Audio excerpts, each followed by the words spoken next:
This week's episode is brought to you by The Curse of La Llorona. Have you heard her cries? The Curse of La Llorona is full of suspense and terror, as recently widowed social worker Ana Tate Garcia tries to protect her children from an evil that has no bounds. The dark spirit of La Llorona is hunting children and weeping for her own, who she drowned in a jealous rage. From producer James Wan, The Curse of La Llorona, only in theaters April 19th. Today's episode gets a little dark and violent, so there's a pretty strong disclaimer this week. Check out the post on mythpodcast.com for more info. This week, on Myths and Legends, we're going deep into the legends behind La Llorona, a terrifying figure from the folklore of Latin America. And sadly, you'll see yet another reason on this podcast for not helping out people you meet on the street. The creature this week is the long-requested chupacabra, the goat sucker, who sucks goats.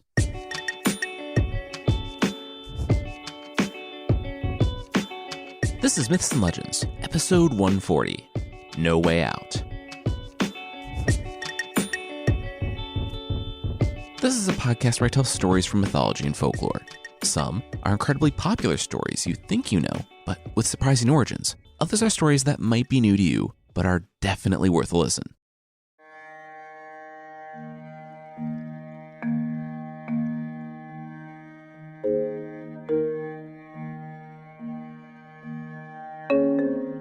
It's a dark and peaceful night, one perfect for a late-night stroll.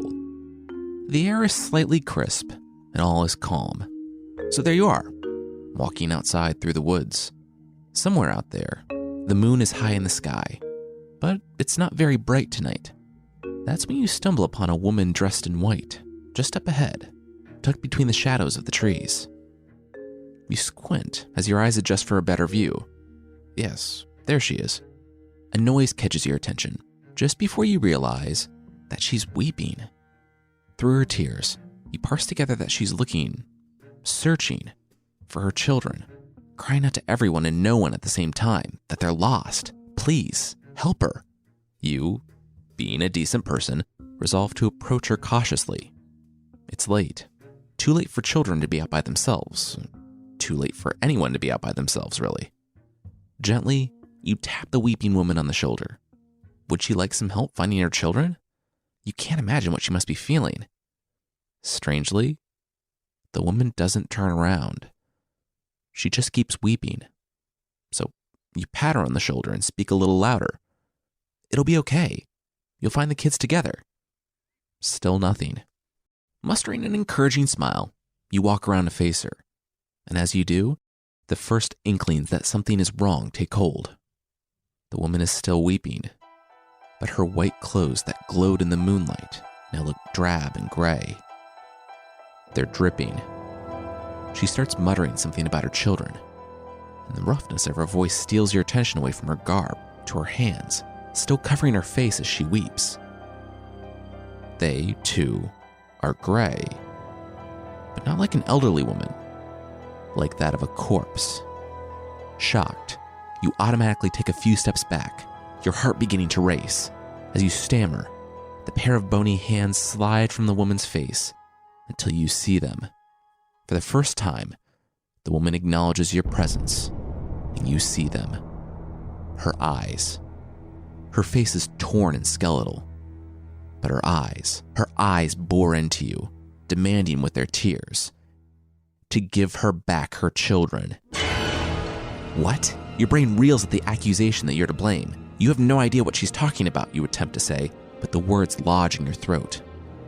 Finally, you manage to break yourself away, and you run, the weeping and begging continuing in your wake. At last, you're home with the door shut soundly behind you, and you breathe. It was dark. You tell yourself you didn't see what you thought you saw. You tell yourself that you didn't hear her weeping. Except, you did hear her weeping, and you did see her. And so, for the next few weeks, you'll attempt to deceive yourself into thinking that you still don't hear it in the small hours of the morning, weeping somewhere off inside your own house, that you didn't awaken the night before with a start because she was there, in your room, looming over you. You'll try and fail because you did see her. You saw La Llorona and her weeping face demanding that you tell her where her children are. And you can't ignore it, because it will be the last face you ever see.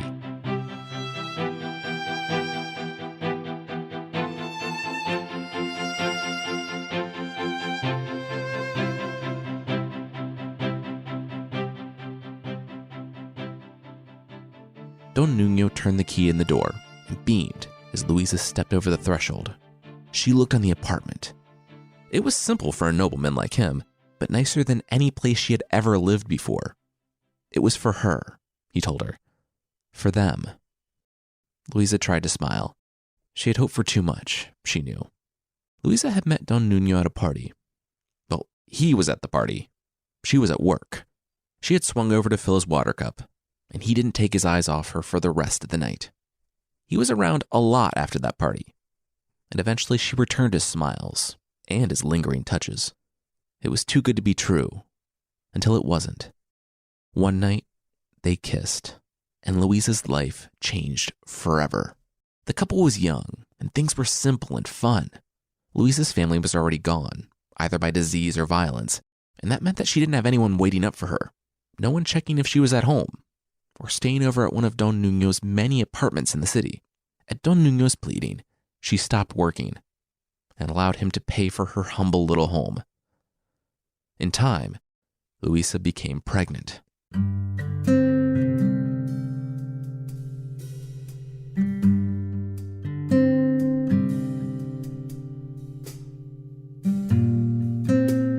It didn't matter that she didn't sleep at home. That could be explained away. But an unwed pregnancy in those days was something entirely different. It was a sin, and the church was powerful. She wasn't showing yet, but it was only a matter of time. Tearfully, she went to Don Nuno. To Lisa's surprise, he only smiled at the news. Well, if she was pregnant, then there was only one thing they could do, right? She had hoped for too much, she knew, when she looked upon the apartment that she had hoped was a ring. He had been so excited, and she had been hopeful.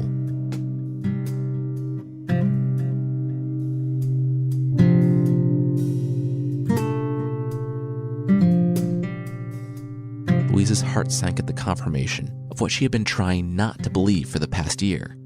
She would always be a mistress, never a wife. With a sigh, Luisa mustered her best smile, but Don Nuno could tell something was wrong. He put his hand on her shoulder. They couldn't.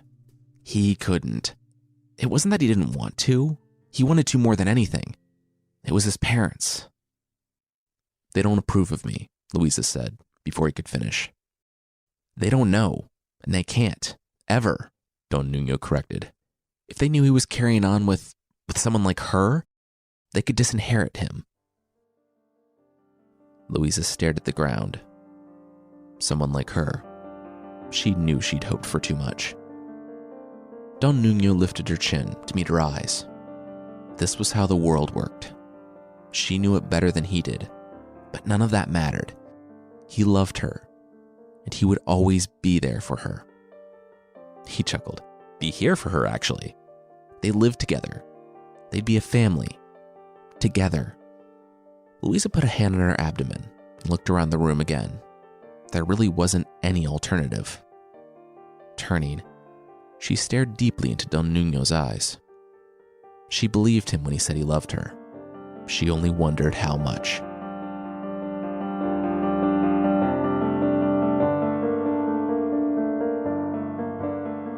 Throughout most of her pregnancy, Luisa hid. All 3 of her pregnancies, actually. All the while, Don Nuno continued receiving his mail in his old apartment, and he wrote regularly to his family on the other side of the country. But it was with Luisa and the children at the secret apartment that he spent all of his time. Eventually, Don Nuno began inviting friends over to his secret home. Just the ones that could be trusted with a secret, of course. And then he learned something. No one cared. No one cared about his lover, their children, or the secret apartment.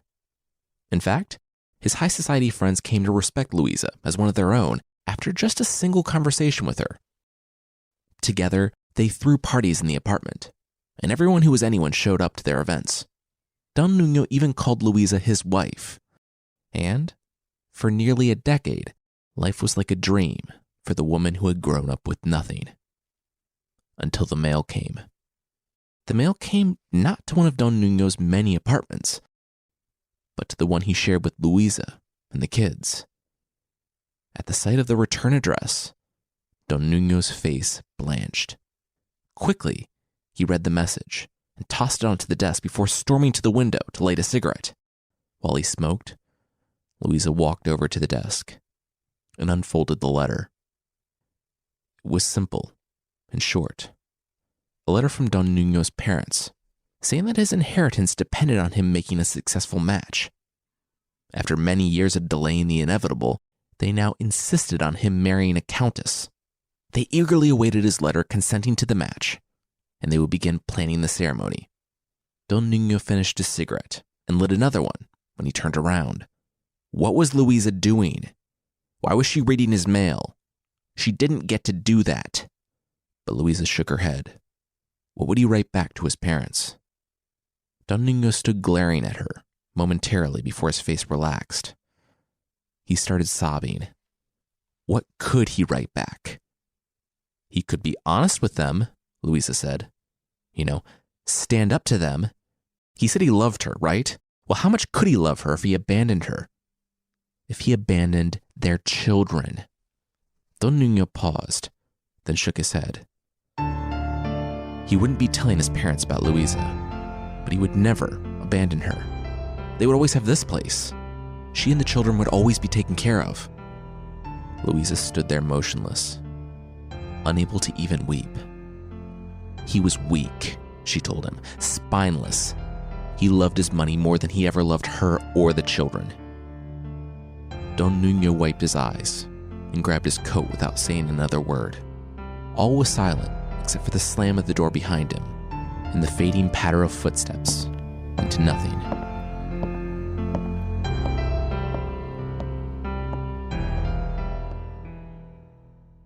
This week's episode is brought to you by The Curse of La Llorona, in theaters April 19th.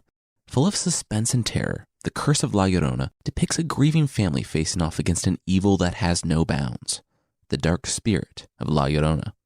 We saw this movie early, and it was awesome. I feel like they really nail the depictions of La Llorona based on the folklore, yet the film really brings something new. Meet Ana Tate Garcia, a social worker and recently widowed single mom, struggling to balance both roles. Having not grown up with the legend, Anna also doesn't understand the desperation her client feels to protect her sons from this La Llorona figure. And so, unprepared for the very real threat her own kids will soon face, Anna puts her faith in Rafael, a former priest who left the church to serve the community as a curandero, a healer. Together, they prepare for an onslaught when La Llorona unleashes the full force of her supernatural wrath and begins hunting children while still weeping for her own, who she drowned in a jealous rage. Have you heard her cries? From producer James Wan, The Curse of La Llorona, rated R, in theaters April 19th.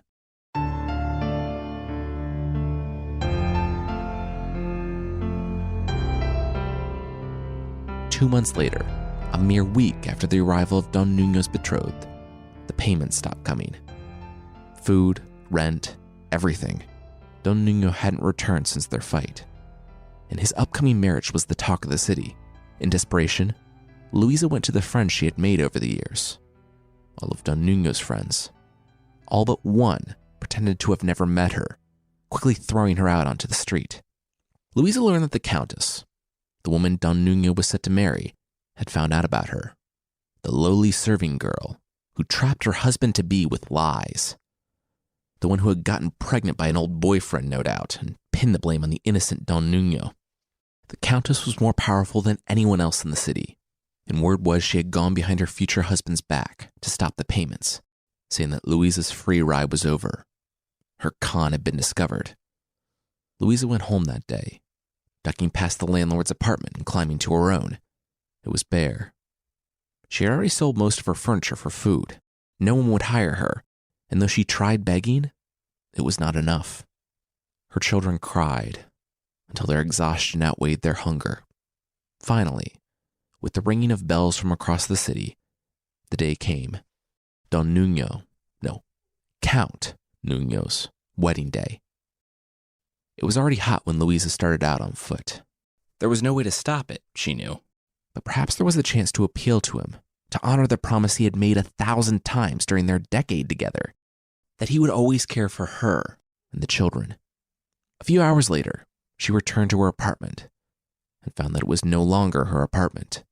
The children were huddled outside, and she nodded. Like many times before, Louisa put on her best smile. She had just seen their father, she shared. Everything would be okay. They were going to be okay. Who needed this dump anyway? Louisa looked the old apartment building up and down before turning back to the children. They would go to a far better place. A mansion. It was going to be okay. They would be fine. How would they like something to eat? The children perked up at that, and the mother smiled. Excellent. It was a hot day, though. So first, they better stop off for a swim in the lake.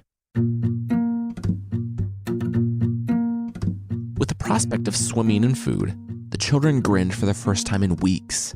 The whole way there, Louisa described the feast they were going to have that afternoon in their new home. It was going to be beautiful, and they would never go hungry again. It turned out their father was a good man after all. He loved them dearly and only wanted them to be happy. The sun shone brightly as the children took off their clothes and jumped happily into the lake. Louisa, in her white dress, waded in after them. Gently, she coaxed the younger two out to join the eldest, encouraging them to splash and play, have fun. It was still a bit of a walk to their new home and the feast, so they should cool down first. She smiled and laughed as the younger two grew more confident in the water, splashing and chasing after one another. Her 9-year-old looked up, and Louisa waved him over. She hugged her son. Hey, he knew she loved him, right? The boy looked up in surprise. His mom was crying. Yes, of course, he said, nodding. Louisa began to sob. She was so sorry. The boy's look of confusion lasted only a brief second as she gripped his shoulder and shoved him under the water. Beneath the surface, the boy flailed and kicked, his splashing unnoticed by the other children playing further away. Louisa wept uncontrollably as he struggled, until he didn't.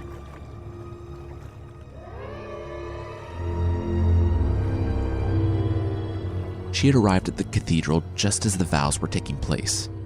She'd seen the Countess, the new bride, looking very much like Louisa did back when she first met Nuno. The pair said their vows, and the cathedral erupted into overwhelming applause. Don Nuno, now Count Nuno, he had seen her. She knew he did. As the pair was walking out, she had screamed his name, and he glanced over before quickly looking away. His face had fallen pale and ashen, but he kept walking. That day, the sound of the cheering crowd in the pews drowned out Louisa's sobs. There was no way out of this nightmare. It was either starve alongside her children, hoping that they would go first so that she could cradle each one as they died, or take them to the lake and let their last day be filled with dreams of what she'd hoped they'd find in heaven. As her oldest stopped moving, she knew that there would be no heaven for her. These days, she didn't bother praying anyway. So many prayers over so many years had gone unanswered. The other two children were easier than the first. They had only just started swimming and weren't as strong. By now, the people on the shore began to notice what was going on. Bubbles appeared on the water surface, then ceased altogether as 3 forms floated to the top around Louisa. Someone had alerted the police, who blew their whistles and stomped into the water, but Louisa didn't run. She stood there and wept for her children.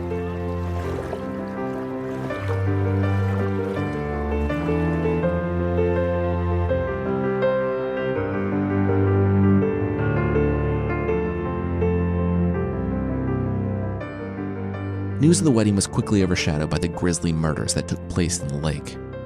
Given the number of witnesses, the trial was a quick one. Less than 1 week after the murders, The people of the city gathered in the square to watch Louisa take a seat in the garrote, even after the executioner pulled the rope tightly around her neck. Her tears continued to fall. In her final moments, as the light faded from her eyes, she mouthed one last thing about her children. At that moment, at the far end of the crowd, Count Nuno stood, his face aghast. He'd had no idea the woman at the lake had been Louisa, no idea that the children that died were his. Next to him, the Countess tugged at his arm for them to go. He looked at his new bride, then back to the scene on the square, swallowed and followed. That night, in their mansion, the Countess called to her husband that the servants had dinner ready, but there was no reply. She made her way toward the office, but found that it was locked from the inside. She knocked on the door, trying to get him to open up. It was when the butler returned with the skeleton key that the Countess got the feeling that something was horribly wrong. When at last the door creaked open, they found Count Nuno hanging in his office, his suicide note consisting of 2 words: "I'm sorry."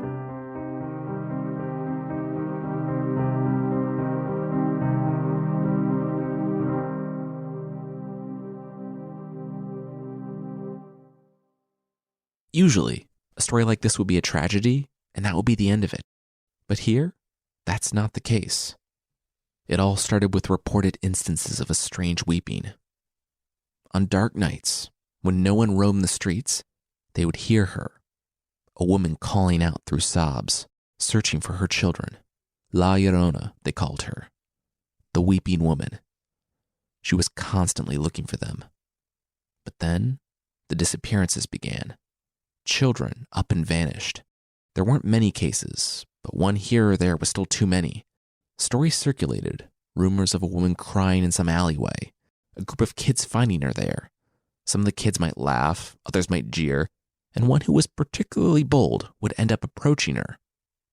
Well, the last thing the group of children would see was that lone child being led away by the woman dressed in white, never to be seen again. According to some parts of the legend, when she found her way to the afterlife, she stood at the gates of heaven, but was denied entry until she had her children with her. And so, Louisa had to return. She had to occupy the world between the living and the dead, trapped in the madness of grief, searching for, but never finding, her children. She's not just a danger to children, though. There are stories that are hundreds of years old, of grown adults rushing to her aid in the street and being marked for death. There are even hints that simply knowing the legend of La Llorona can lead her to you. So, sorry about that. In most cases, a sickness comes upon the witnesses of La Llorona, and they die quickly.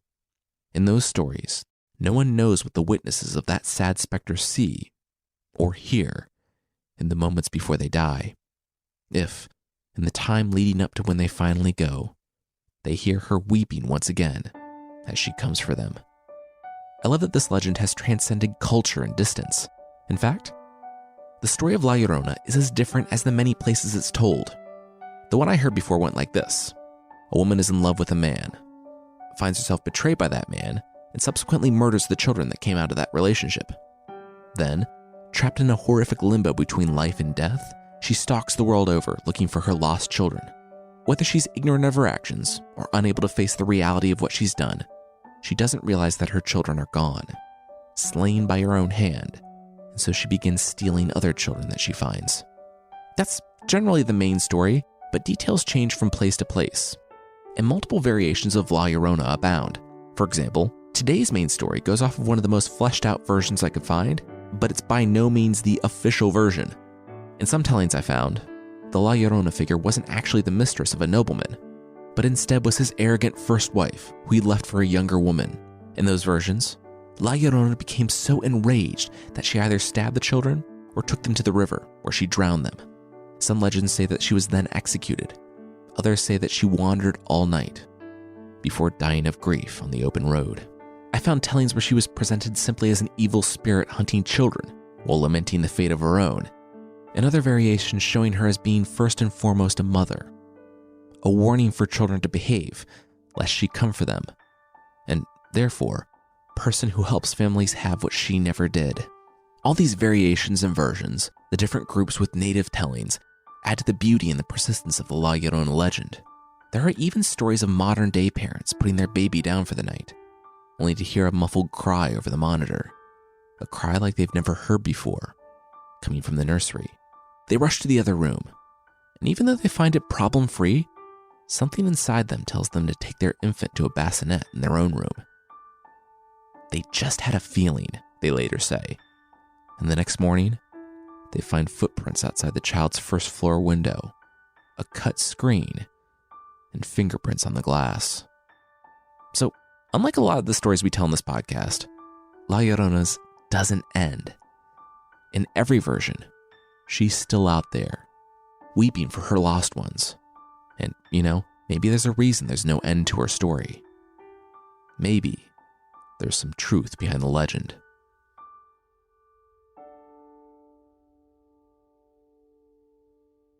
That's it for this week. Next week, it's our 200th episode, and we're finally digging into the story of Robin Hood, the good outlaw, who, according to the earliest versions of the story, might not be so good. It seems like early Robin might have been less about stealing from the rich and giving to the poor, and more into stealing from the rich and giving to himself.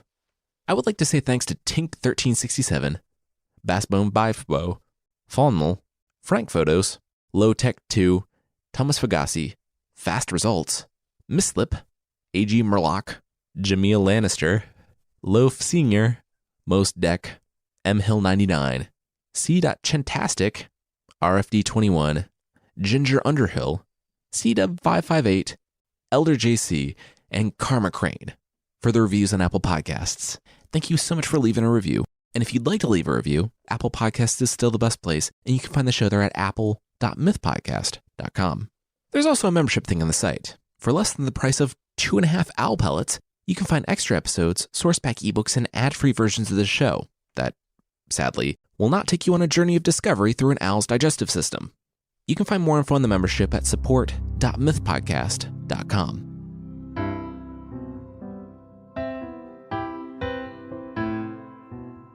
The creature this week is the long-awaited, long-requested chupacabra from Mexico, the southwestern United States, and Puerto Rico. Stories of the chupacabra have been around for nearly 500 years. Starting way back in around 1540, Governor Francisco Vázquez de Coronado was on an expedition with conquistadors, foot soldiers, and, because he was not a light packer, a herd of 1,500 cattle. They were trekking through what is now New Mexico, looking for the 7 cities of gold. Spoiler alert, they did not find it. They did, however, find inconvenience at the hands and teeth of small blue-skinned horned men with torches and spears. They were reportedly seen among the cattle one night, and by the next morning, the majority of the herd was dead, having had their blood drained from 2 tiny holes in their throats. The natives in the area told Coronado and his men about the creatures. Quiet things with bat wings, cat eyes, and blue skin. They could cover long distances with a single jump and kill quietly and quickly.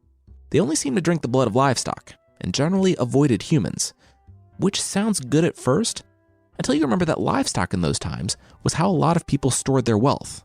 So the chupacabra could literally drain your bank account in a single night.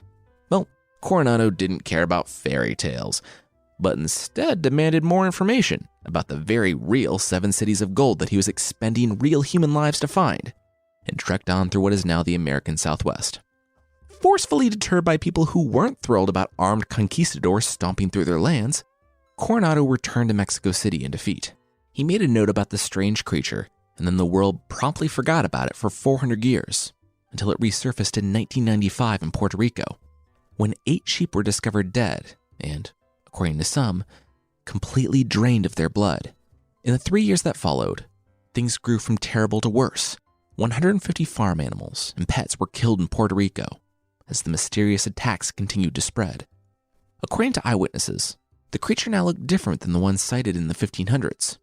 These days, it looked like a small, hairless bear with spikes running down its back, and it was reportedly given the name Chupacabra by Silverio Perez, a Puerto Rican comedian who was working as a radio DJ at the time. Chupacabra, of course, means goat sucker in Spanish, because this little sucker loves goats. It's not picky though. It'll drink pretty much any non-human blood. Some hikers in the year 2000 reportedly saw it at their campsite and woke up to find their water bottles drained the next morning, with probably a really disappointed chupacabra lurking nearby. By now, there are plenty of theories about what exactly the chupacabra is. Some think that it's a straight-up alien. Some think that it's a government experiment gone awry, like an escaped demogorgon for goats. Close inspection by the few farmers able to capture one revealed their catches turned out to be coyotes, ravaged by an advanced mange. Anyway, from those instances in Puerto Rico in the 90s, the chupacabra legend has grown significantly. Sightings have been made as far north as Maine, and then throughout Mexico, Central and South America, the Philippines, and even Russia. As the legend continues to grow and evolve, somewhere along the line, the chupacabra ended up with cool new powers, like never leaving tracks or a scent trail, being able to avoid all traps, and pull a classic Odin, transforming into an old man wandering the countryside. The legend of the chupacabra continues to this day, its varied descriptors continuing to defy classification. I just did a Google News search for this elusive character, and there are articles as recent as 6 months ago. One tells of a creature caught on a night vision camera that biologists in North Carolina were trying to classify. Turns out it was just another coyote with mange. Another boasts that the chupacabra was caught in Florida, but that one was just a sick, hairless raccoon. Better luck next time.